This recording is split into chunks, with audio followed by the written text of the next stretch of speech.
Welcome to the ReaderHouse Author Roundtable, where authors from all walks of life come together to discuss the trials, tribulations, and triumphs of publishing their books. I'm Alice Stockton Rossini. Join us here every Saturday night at 8 o'clock, or listen to our podcast anytime on Spotify, Apple Podcasts, Stitcher, TuneIn, and PodServe, just to name a few. The Author Roundtable is sponsored by ReaderHouse Online Bookstore, where independent new authors come first.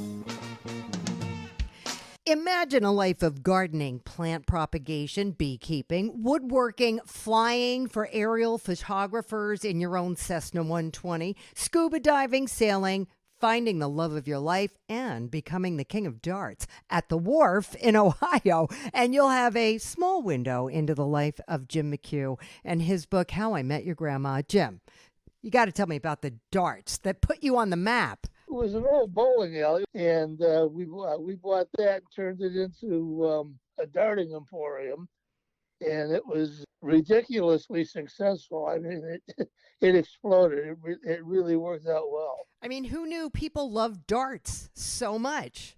I had no idea. I had this one guy came in all the time, and he kept pestering me to put a dartboard up. And I'm thinking, yeah, right, alcohol and darts, I'd be sued out of the...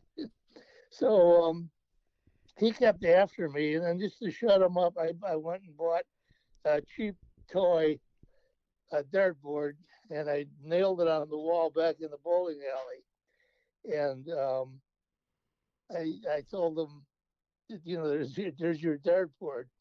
So he went back there, and he says, that's not a dartboard, that's an insult, But all of a sudden, people started coming in and saying, we heard you got darts.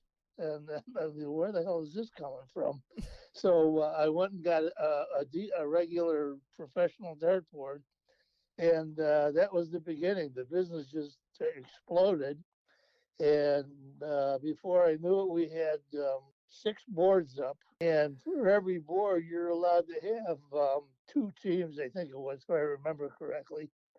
So I was sponsoring 12 darting teams, and I had no idea that there was this much competition for darts. And we threw a darting tournament, and unbelievable as it sounds, we got people from Wales, Australia, and England came to my little bowling alley to play darts. It was unbelievable. So that was how that started. Every time I tried to take a break, I got robbed blind. So I was running it 7 days a week. We opened up at 6 for breakfast. We had the police department and the post office were steady customers. They all came in for breakfast. And I worked till 9 o'clock in the morning, and then my barmaid came in, and then I would go do the chores, do the shopping, whatever had to be done. Right. And then about 5 o'clock, 4:30, I would come back in, and I would take the night shift, and I would close the bar up at 2:30 in the morning.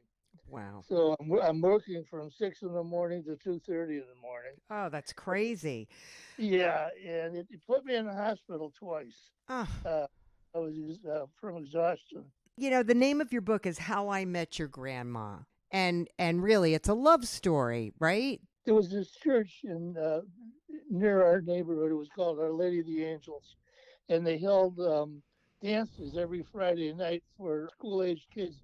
You had to be either in the 8th grade, and you couldn't be out of the 12th grade. It was strictly high school.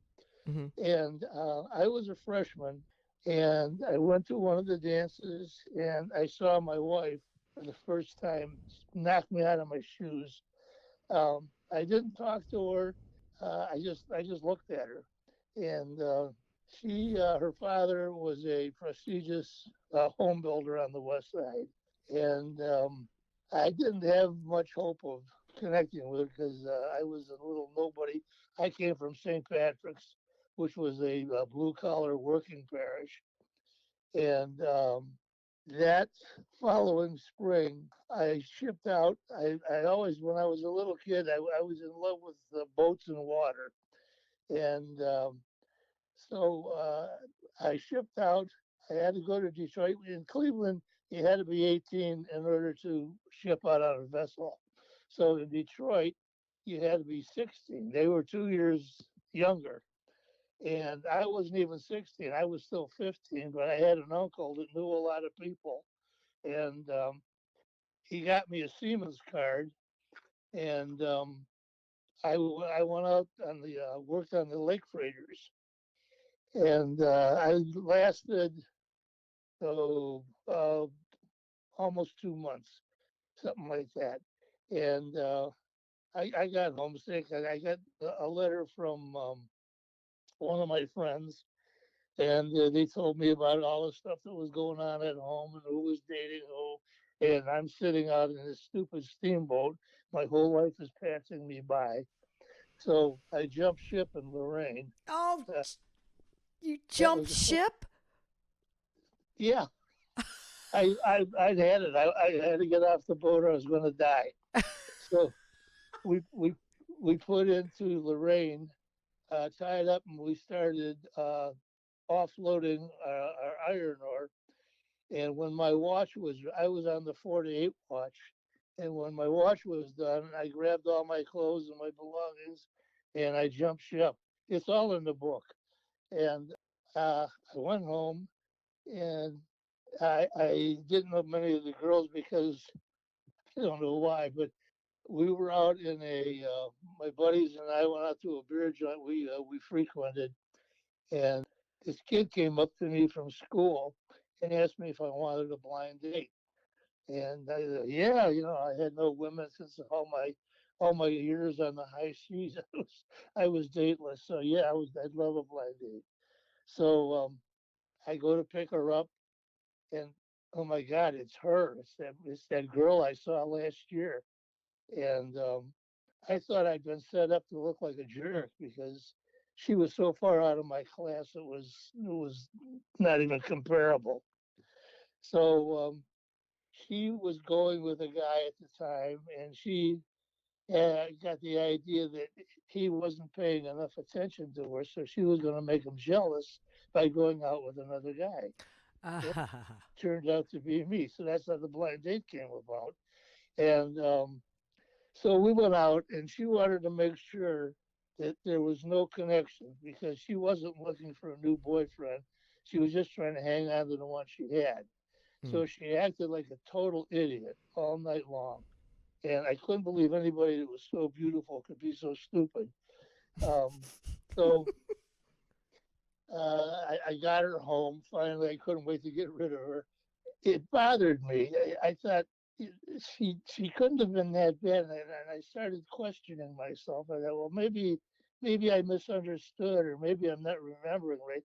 So just for the hell of it, I gave her a call, trying to get another date just to see what would happen. Well, she was surprised to hear from me. First of all, because she had deliberately, made herself obnoxious. So, long story short, she accepted the date. We went to the movies, and that was the beginning. And we started dating, and eventually her other boyfriend faded from the scene, and her and I became a couple. And I was not the kind of material her father was looking for I her. was just going to say, yeah, how did her dad feel about that? Yeah, he hated my guts. I was a dangerous omen, and eventually it boiled down to he forbid us to see each other. Huh. He had to get rid of me.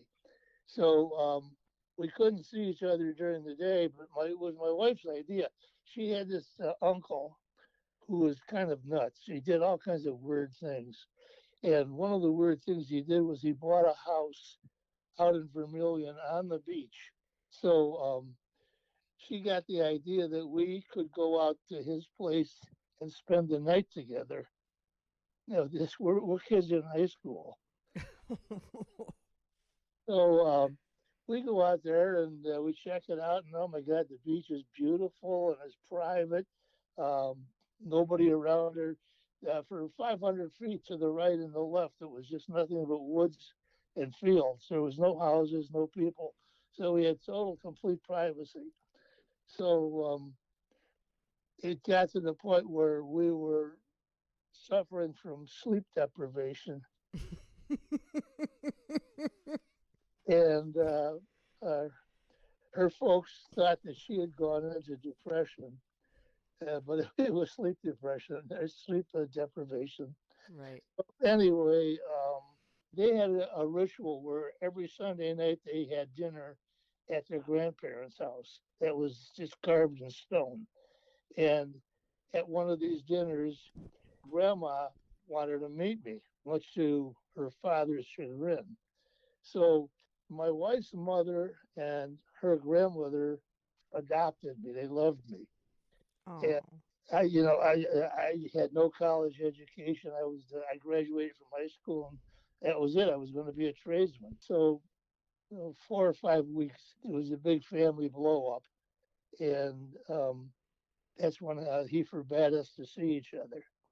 So Okay. that's when we started spending the nights out in Vermilion, and we were young and healthy and in love.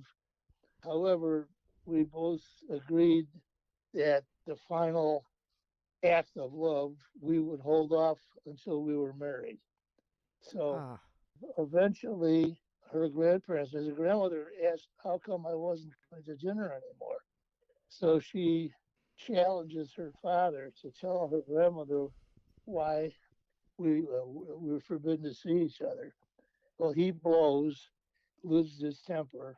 His daughter doesn't talk to him like that, blah, blah, blah. So he kind of shot himself in the foot.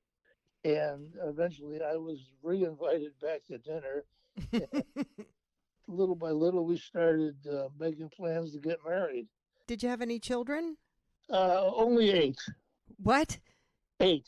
You had 8 children? 8 children. God bless you, sir. My All I had to do was goodness. hang my pants on the bedpost, and she was pregnant. I've heard that. My father's grandmother had 13 children, and that's what they used to say. Yeah.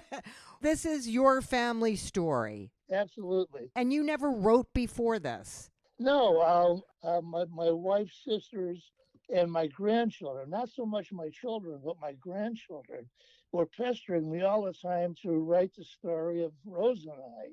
And I think, what? We met, we fell in love, we got married, we had kids. Wow, nobody ever did that before. Boy, that'll make a great book. You know.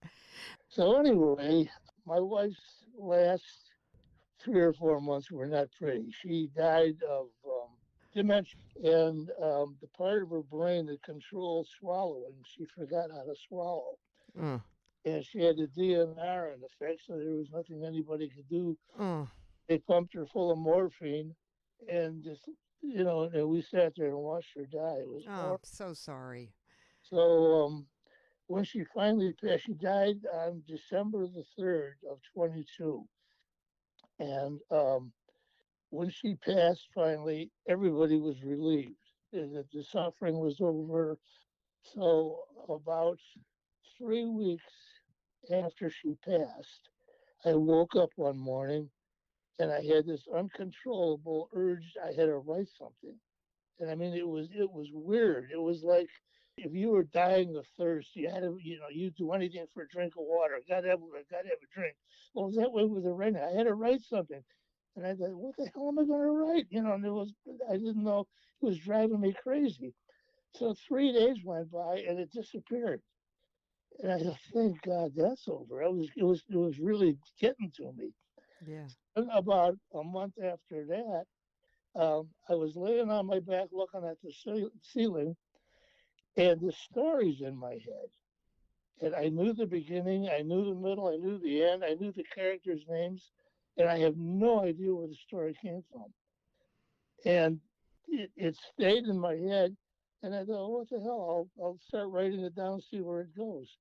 So I started writing. That was the beginning of Innocent Guilt. That was the first book, a love story, betrayal, all that good stuff. Both books were published within 2 weeks of each other. So I'm writing Innocent Guilt, and the grandmother story keeps crowding into my head. So I started writing both books together. And Wow. by this time, uh, I missed her so bad. Yeah. Yeah, I can't even talk about it. So anyway, I knew nothing of the publishing business. I knew nothing about anything. I hadn't written anything since high school. So I didn't know what to do with the stories. So I had a book with Fulton and a book with Page. You've just had a great life. I did. That's one of the things in the book I wrote about the author that you see so much suffering in life, and my life has been so blessed that I often wondered who the hell paid for my life. And I Thank you for taking this time with me. thank you for taking the time with me. From Ohio to Arkansas, another life story during the 50s when 40 million Americans were living in poverty. This is the story of hardship, determination, and survival when kids worked in cotton fields and had to fend for themselves. It is entitled Chimes from the Winds of Time by Maxine, Lindsey, Pulley. Where did you begin with this? I love to do my ancestry tree. So I found a lot of stories about my ancestors that I love, and I read those stories, and that's what I look for when I get on there. Stories, the history, it brings out the history.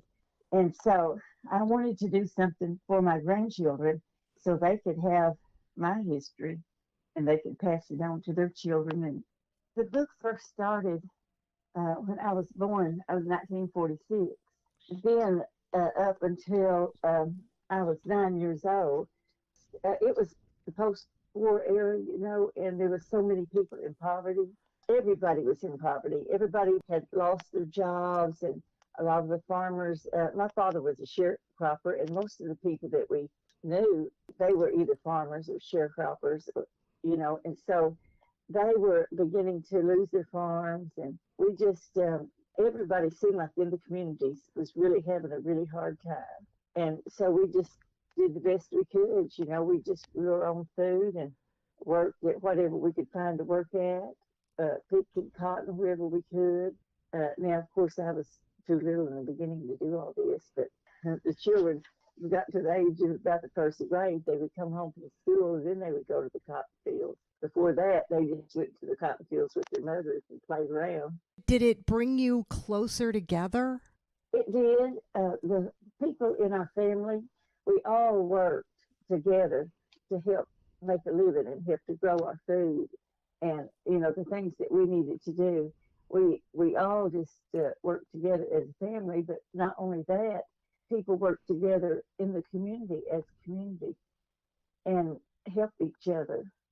Whatever somebody needed, somebody else would just give, but they would all get together to help them with their houses or help them with their barns. I know that you probably read in the history books about barn raising Yes. and quilting bees for people that just got married and didn't have their wedding yet. And all our clothes, a lot of our clothes were made out of the cotton sacks that we got flour and sugar in and like that. And you couldn't just get the same material every time. Some of it might be plain color, some might be floral colored, some might be plain. So my mother and the other ladies in the community, they would just save until they would get enough material that they could make a garment out of. And then they would swap with each other too, so the other person could have that particular pattern that they had maybe been saving for. And so everybody just helped each other out every way they could. We went to school, we had to walk a long way. Now, the bus couldn't come out some of those dirt roads. Well, all the roads were dirt then, almost all the roads except the ones in the cities. And some were just dirt, some were gravel, but there weren't even a lot of them that were gravel even. And so the buses couldn't come down some of those roads. Um, and a lot of people didn't have cars. They had, the team of horses in the wagon. And so we called them wagon roads, and the children would have to walk a long way to catch that bus. It would be dark when they would leave the house, and it would be dark when they got back home. But one of the stories that I love, my brother, and I had 8 brothers and sisters, and my oldest brother is 86 now. He and I, out of all these children, are the only ones that can remember these stories. So he told me a story about when him and our dad, they were going to get some hay for the horses, and the rain, it had really rained hard, and the water was up over the main roads that they used, so they had to go through this road that had this low water bridge. And they were coming back home, and my brother was sitting right on the top. Well, no matter what my dad did, he would whistle and sing when he was working, when he was driving that wagon around. He would just whistle and sing and just get all, up into to that particular thing, and he wouldn't notice what was going on around him. So he hit a rock in this creek. Of course, the water was really rolling down the creek because everything was flooded. And my brother, he fell off the top of that wagon into the water, and he said he screamed and cried, but my dad couldn't hear him because the water was rolling. My dad was singing, and so my dad got down the road a little ways. My brother was going down the stream, just washing him down, and he caught onto a branch and it broke, and so he had to try to catch another one, and he was just hanging on there to that log. But finally, my dad said something to him, and he didn't answer him, so he turned to look, and he wasn't on top of the hay, so he knew something had happened to him, and he went back and he found my brother hanging onto that log in that creek. Wow. And so, it's kind of a sad story, and it's kind of well, bad in a way, but it was funny too. To us now, it's funny. It's a miracle, is what it is. Yes. We had a lot of miracles in our family when I was growing up. Did it get better for you, or did you struggle your entire life? Yes, after a while, after I was actually about 8 years old, my father, he couldn't find a job, and it had been like that for a couple of years. So we were going up north and picking fruit, and then come back and picking cotton and like that. So jobs got really, really scarce, and he would go off looking for jobs in other towns.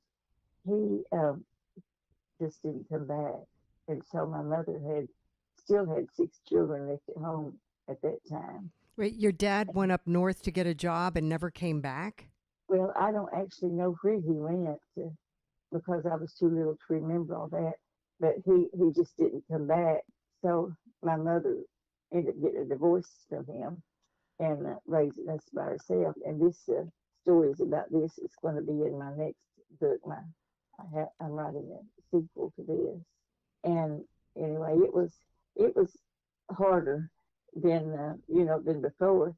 Actually, when I was younger, before they did get a divorce, it didn't seem that hard because any time that they were working in the fields, the gardens, whatever they were doing the wash on the rugboard or whatever they were doing, they were singing and laughing and joking, and it didn't seem like people were really working. It seemed like they were, having fun, and I think they tried to find enjoyment in whatever they could, and if they had any kind of work at all they could do, they were just so glad to get that little bit of money so that they could provide for their families, that they were really joyous about it. So this book is just up until you're 9 years old. Yes. And then your next book is going to be about your dad leaving. Yes, and that was really hard. In those days, women didn't work, they outside the homes.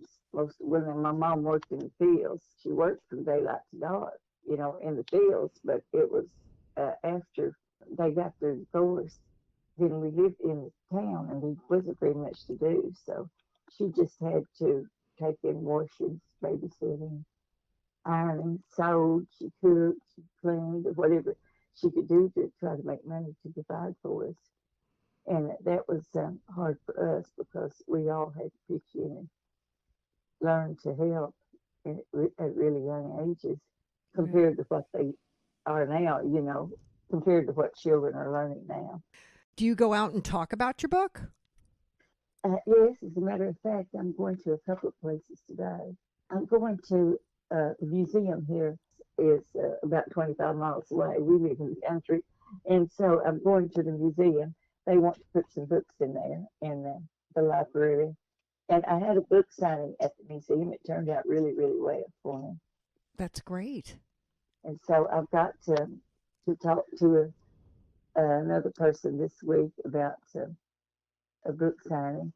And then I've got some things coming up.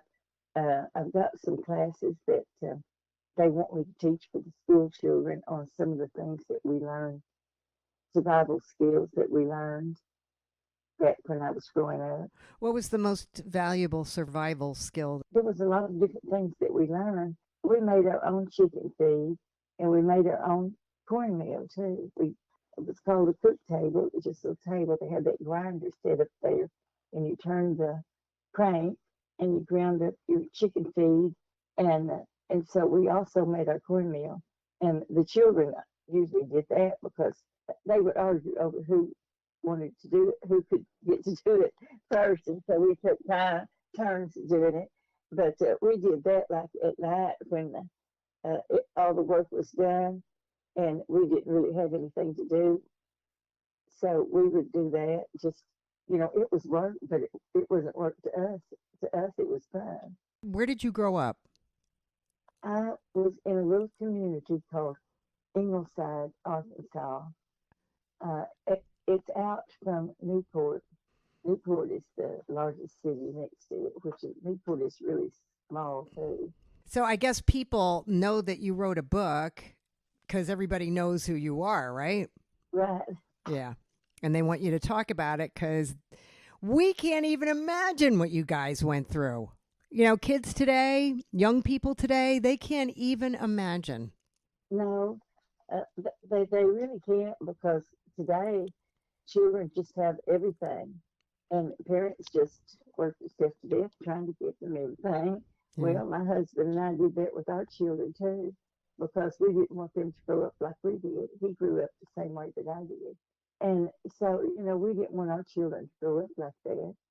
So we worked really hard to keep them from having to do that. I've got 3. You got 3 kids? Do they appreciate what you went through for them?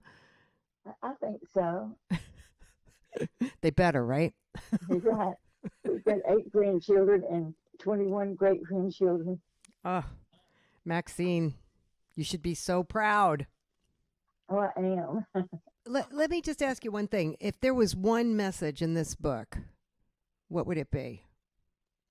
Well, I would want people to see the perseverance and the self-discipline of those days, and how that if you work hard enough and you try hard enough, everything doesn't have to be bad. Everything doesn't have to be remembered as being horrible in your life.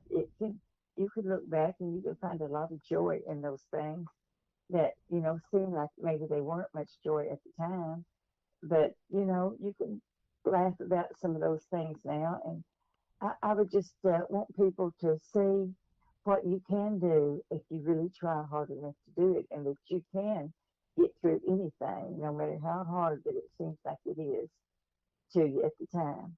You can get through it if you just put your heart and soul in it, and you just keep trying until you find a way to do it, and just do it. Great.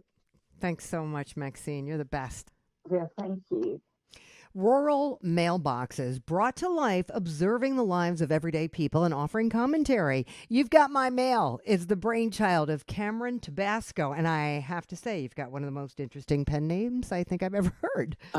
When I was the woman that pushed me to write the book was a woman from England, and she brought her nephew over, and he was like 6 years old maybe, and I had a dog at the time, Bosco, and we were joined at the hip. I brought the dog everywhere, and he used to get excited, and he couldn't say, "Here comes Karen and Bosco." He used to yell out the window, "Kamyron Tabasco." Oh, so cute. And so it was so cute that I said, you know what, if I ever write a book and need a pen name or an alias, if I rob a bank and I need an alias, that's what I'm going to use. Nice. So he's like 24 years old now, I guess, but I said I'd get it sometime. So it took me a little while, but. Have you always been a writer? Has a journal, takes notes, or? Well, I've always kept a journal, but it was not very much original stuff. It would be like I'd hear a quote that I liked, or I'd read a passage in the book that would catch my attention, and I would write it down. But where the book writing came from is that I like to watch people, and because they're really strange most of the time, and I would try to figure out what the heck they were doing and why they were doing it. And so I would take little scraps of paper, like if I was sitting out at a restaurant or something and somebody started doing something absolutely bizarre, I would write it down on this little scrap of paper, and I had a whole big pile of them. And so this woman, Lena, from England, she watched me doing this for like weeks. And then finally one day she said, "What are you doing with those scraps of paper?" And I said, "I'm just writing down because this is so obscure to me that someday I'll figure it all out." And she goes, "Someday you're going to write a book." And I said, "Yeah, well, we'll see." And she kept going, nope, you're going to write a book. You got to write a book. And so that's what I did, is I pieced it all together and filled in the blanks. And there it is. It's a book. What kinds of things catch your attention? It goes from if you're embarrassed, like the person that walks out of the restroom in a public area and they have the toilet paper roll stuck to their foot and they're trailing it through the restaurant. And, I would see, like, why doesn't somebody say something to this guy? Because you can't blame the person. They don't know that it's happening. How about poppy seeds stuck in your teeth? Yes. A big chunk of green spinach that makes it look like you're missing the tooth. Yes, stuff like that. And I just, it irked me that people don't stand up and be accountable. And I'm like, why laugh at the guy behind his back? Because you can just tell him and, let him face the embarrassment, be relieved that it's not going to carry on any longer, and be on with it. But Kamyron, when you were taking notes, did you get up and say, "Hey, you got toilet paper on your shoe"? That's a good point. I have at sometimes. I never stopped the toilet paper person because I was laughing too hard.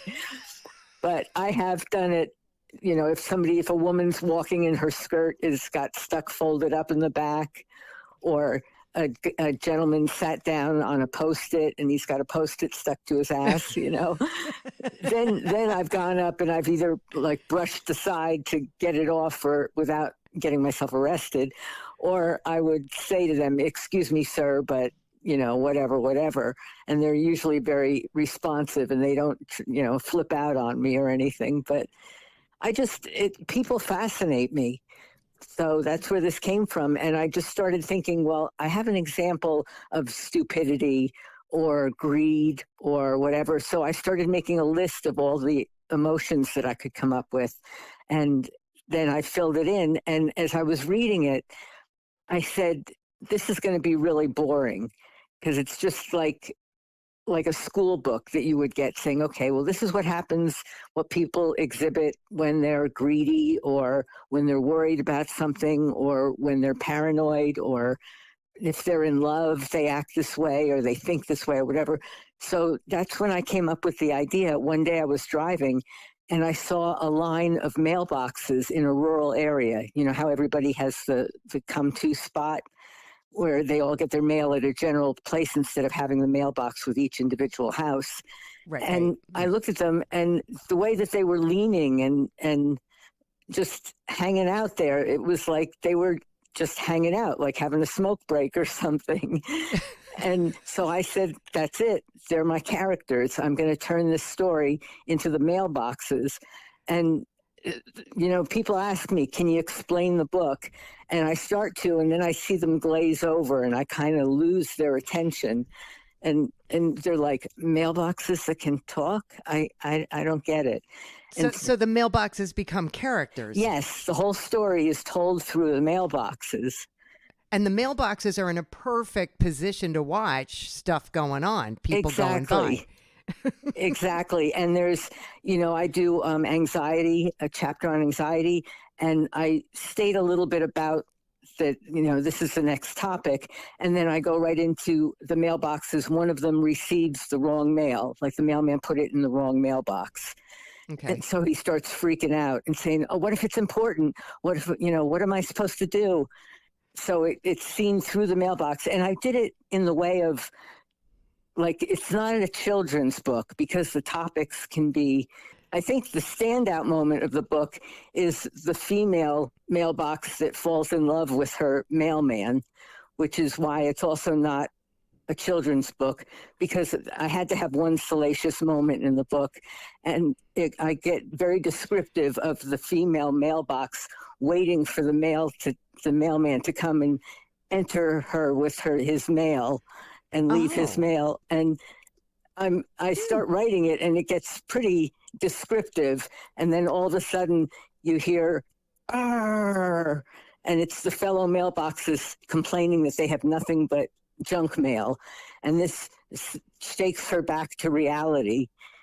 And she like, it ends, the chapter ends with her saying, sitting there with a little smirk on her face, that she says, yes, to them it's just junk mail, but to me it's my clandestine event of the day, or whatever, that she looks forward to every day. But my favorite one is actually towards the end of the book.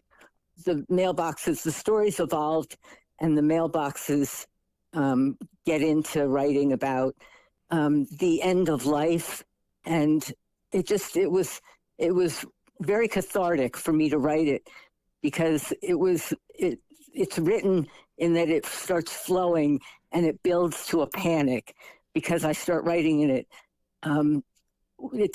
The story is presented that one of the mailboxes is old and decrepit, and it's going to get torn down. Oh.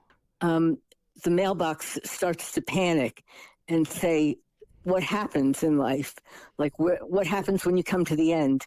Like, the mailbox sees the little old man who's obviously retired and on Social Security, and he hobbles out to the mailbox every day to get his mail, and then he goes back. And she says he does this every single day. What is he doing? What is he thinking? Is he thinking about death? Because that's basically where he's got a straight line to go now, that he's not young, he's not having children, he's whatever, he's just doing this. And the mailbox starts to actually panic and say, why am I panicking over this guy's life? Where he doesn't seem to be bothered by it at all. And then I say, it could be because I'm starting to get regret with age, and regret the things that I never did. And now that I'm realizing that my window is shortening, and that I don't have as much time left to accomplish the things that I wanted to accomplish. And so it starts building and building. And I say, I don't know, maybe I'm making more questions than answers here. What is the truth? What is the truth? And then you turn the page and it says the truth is, and then it's like it crescendos to that point. And then when you turn the page, it says the truth is, and it like glides downhill, is what I'm trying to like evoke the emotion.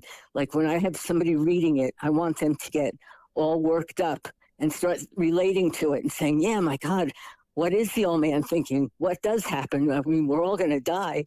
And then I say the truth is that I've learned to accept these things in life and change the things I can, and work with the things that I can't change, and value everything in life. And then hopefully that last page, I give the reader resolve that it's going to be okay, and that you're not an idiot, and everybody has these thoughts, and it's just a part of life, and you learn to accept it. What a sweet book. Now, I know we talked before the interview about you living kind of in the middle of nowhere in Pennsylvania, but you're from Warwick, New York. So are you going back there to promote your book? There's a lot of snow right now.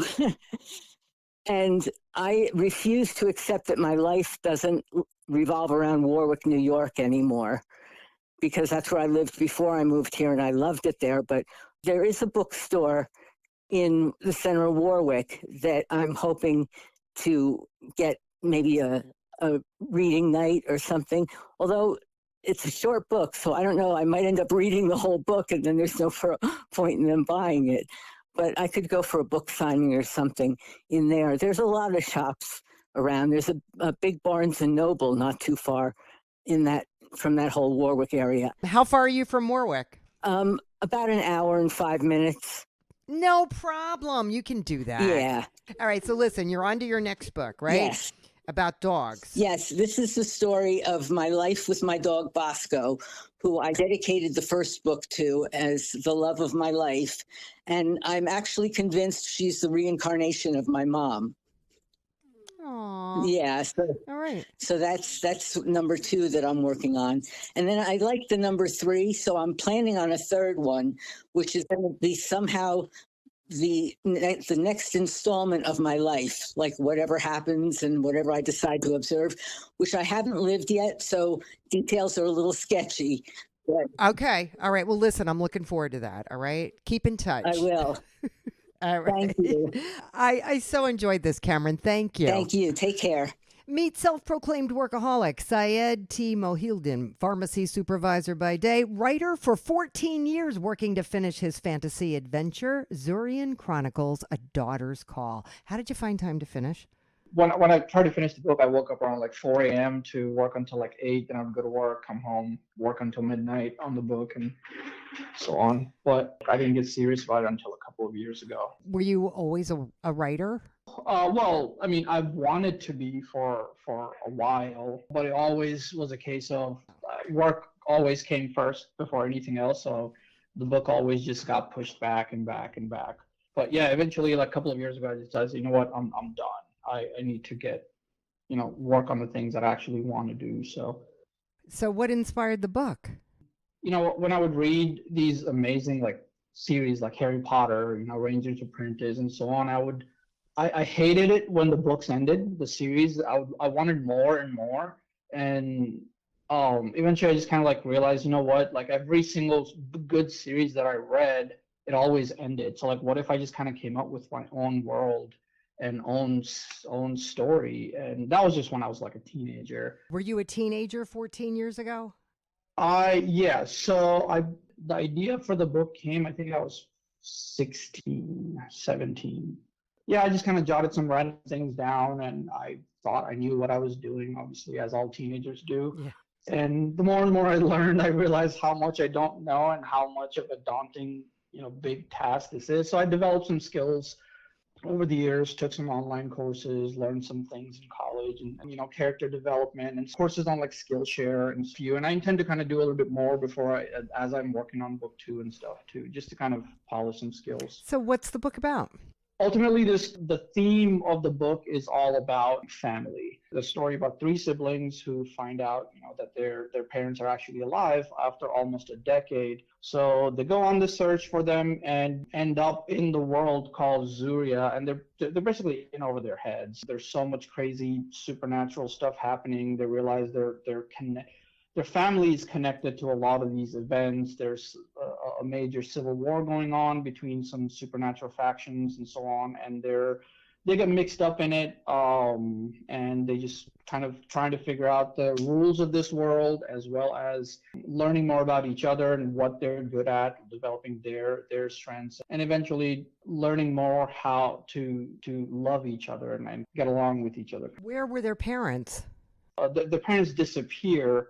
And after searching for years and years and years, they kind of basically lose hope that they're going to find them again. And what are they? Where are these kids living? What are they doing? They're on Earth. I never intentionally specified where on Earth. I kind of like implied that it was somewhere in the United States, in a remote house that their parents had built. And how did they wind up in Zurian? So the mom comes back and basically leads them to this portal, this rift that was created between the 2 worlds, which is still a mystery. I never explained that portion of it in the book. But the portal essentially leads to Zuria, and they end up on there. What is Zuria like? It is similar to Earth, but it's a lot more of a brutal, less civilized world, and it has 2 moons. The physiology of a lot of the plants and animals is slightly different. There's a lot of similarities as far as like your regular flora and fauna you're able to recognize, but then there's almost like a primitive aspect to it, because Zuria's kind of gone through a state of almost like losing a lot of the species in the last like 10,000 years ago. So a lot of the species are still kind of evolving, but basically a more primitive version of Earth, essentially. And they come into conflict with the people who are running Zuria? Not exactly. So Zuria has 9 or 10 guardians or wardens, they're called. These are supernatural beings who they were imbued with the powers of certain animal spirits a long time ago to fight this evil corruption, essentially, that was taking over Zuria. And it basically turns out that over time, well, with the recent faction, there's 2 or 3 of the wardens that have basically turned against the rest of the wardens, and they've turned bad. So the civil war, that these wardens have started to do bad things, and they're the ones actually our main characters are going up against and trying to figure out why and what's happening. And so, can't they just leave? Like, do they have to stay there? the portal only opens about roughly 20 years or so. And for a very short period, not more than like a few weeks that it stays open. It's basically a one-way portal. So to be able to get out of Zuria, it's going to take another 20 years. And then you have to find the next portal where it might be to get away. But the whole family is together. They still don't know where Dad is. Dad is still missing. So yeah, Mom came back. Dad was basically captured by these bad guys. Okay. So they believe that he's still alive, so they still haven't found him yet. So the name of this part of the Chronicles is A Daughter's Call. Mm-hmm. And what does that mean? There's basically a legend where Zuria bestows some of her abilities and certain special powers onto a girl whenever the need arises, basically like a chosen one.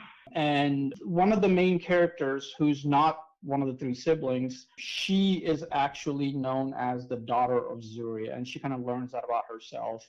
And she essentially has the ability to control the elements, the nature. She's able to communicate with nature to a large degree. So that daughter's call basically represents her ability to control nature, essentially. How many books do you have planned? As of right now, in my head, I think I can write about 4 books. But I figured if I have more and more ideas coming up, I can just keep going with it. Syed, thanks so much. Yep, no problem. Thank you so much. We hope you enjoyed this edition of the ReaderHouse Author Roundtable, where authors from all walks of life come together to discuss the trials, tribulations, and triumphs of publishing their books. I'm Alice Stockton Rossini. We hope to see you back here every Saturday night at 8 o'clock, or listen to our podcast anytime on Spotify, Apple Podcasts, Stitcher, TuneIn, and PodServe, just to name a few. The Author Roundtable is sponsored by ReaderHouse Online Bookstore, where independent new authors come first.